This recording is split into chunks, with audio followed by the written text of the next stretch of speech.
বিসমিল্লাহির রহমানির রহিম ওয়া আম্মা বিনিআমাতি রাব্বিকা ফাহাদ্দিস। আমানতু বিল্লাহি সাদাকাল্লাহুল আযীম ওয়া বাল্লাগানা রাসূলুহুন নাবিয়ুল আমিনুল মাতিনুল কারীম ওয়া নাহনু আলা যালিকা লামিনাশ শাহিদিন ওয়াশ শাকিরিন আলহামদুলিল্লাহি রাব্বিল আলামিন। ইন্নাল্লাহা ওয়া মালাইকাতাহু ইউসাল্লুনা আলান নবী ইয়া আইয়ুহাল্লাযীনা আমানু সাল্লু আলাইহি ওয়া সাল্লিমু তাসলিমা। اللهم صل على سيدنا شفيعنا مولانا محمد بعد الجود والكرم وعليه وبارك وسلم صلى الله عليه صلاة وسلام عليك يا رسول الله। সমস্ত তারিফ ও প্রশংসা আল্লাহ পাক রব্বুল আলামিনের নিমিত্তে, অতঃপর দরুদ ও সালাম বর্ষিত হোক, অর্পিত হোক আকাই নামদার মাদিনী তাজদার আহমদ মুজতাবা আহমদ মুস্তফা জোরে বলুন সাল্লাল্লাহু তাআলা আলাইহি ওয়াসাল্লাম। ব্রাদার ইসলাম, সংক্ষিপ্ত টাইম মাত্র 10 মিনিট। এই 10 মিনিট আমি পেয়েছি, এটা ভাগ্যবান, যেহেতু একটা আল্লাহর ওলির দরবার আর আপনারাও হাজির হয়েছেন, খুব ভাগ্যবান আপনারা।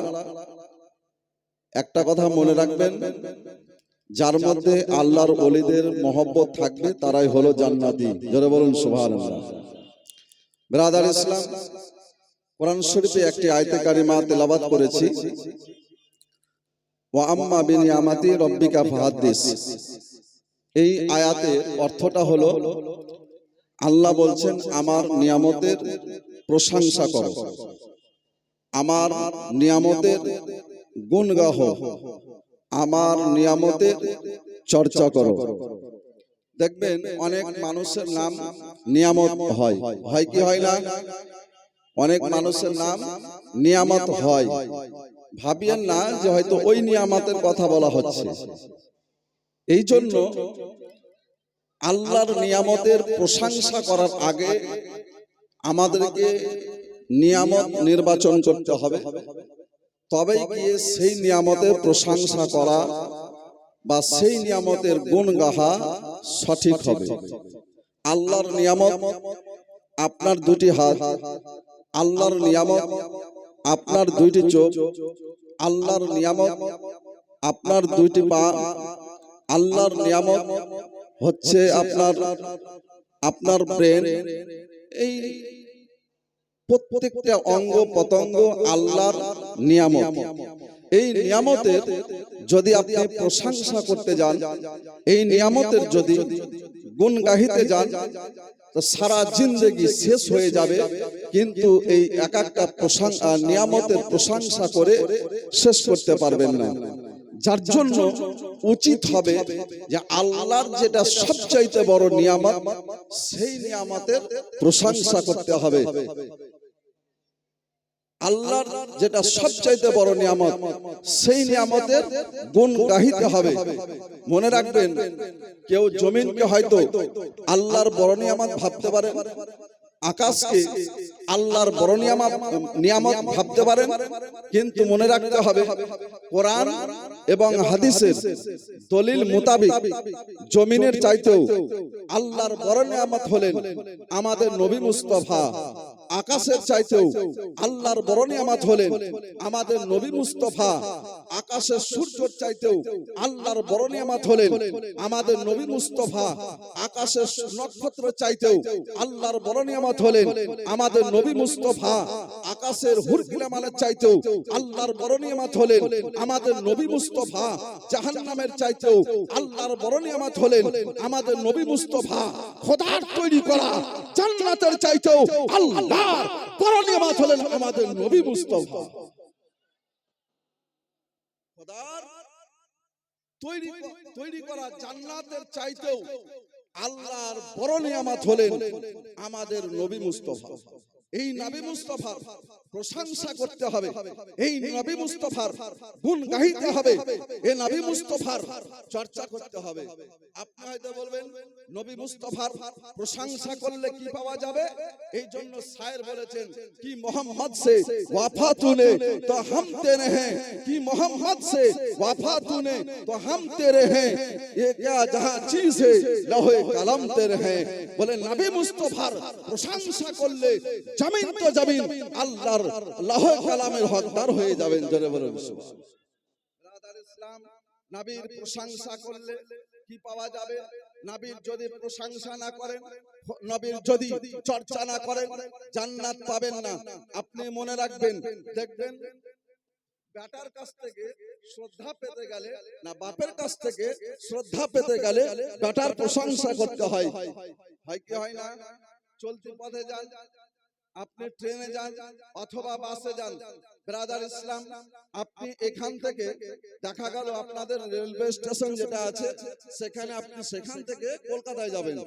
আপনি রেল স্টেশনে যখন আপনার ট্রেন ঢুকলো, তখন আপনি ট্রেনে চাপলেন, দেখতে পেলেন যে আপনি যে বগি যাকে ডিব্বা বলা হয় সেখানে প্রবেশ করলেন, দেখলেন যে সমস্ত সিট একদম বুকিং আছে, বসার মতো জায়গা নাই।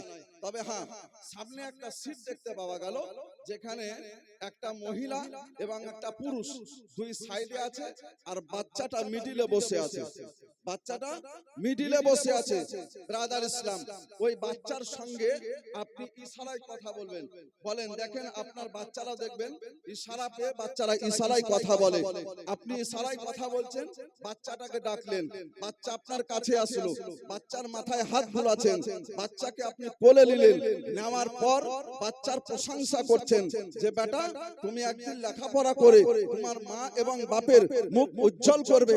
এই যে প্রশংসা বাচ্চার করতে আছেন, এ বেরাদার ইসলাম, এই প্রশংসা ছেলের মাও শুনতেছে, এই প্রশংসা ছেলের বাপও শুনতেছে।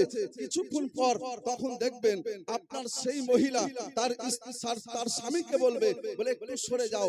তার স্বামী তার স্ত্রীকে বলবে তুমি একটু সরে যাও। কিছুক্ষণ পরে দেখবেন সুবহানাল্লাহ আপনাকে বলতে থাকবে, বলে ভাইজান আপনি ওই জায়গায় দাঁড়িয়ে কেন, আসুন আসুন আমাদের পাশে এসে বসে যান। এ বেরাদার ইসলাম, আপনাকে বলতে চাইছি ট্রেনের মধ্যে যদি সুবহানাল্লাহ একটা বাচ্চার প্রশংসা করার কারণে ট্রেনে সিট পেতে পারেন, কসম খোদা ইন্তেকালের পূর্বে দুনিয়াতে নবী মুস্তাফার প্রশংসা করে গেলে ইন্তেকালের পরে খোদার জান্নাতের অধিকারী হবে।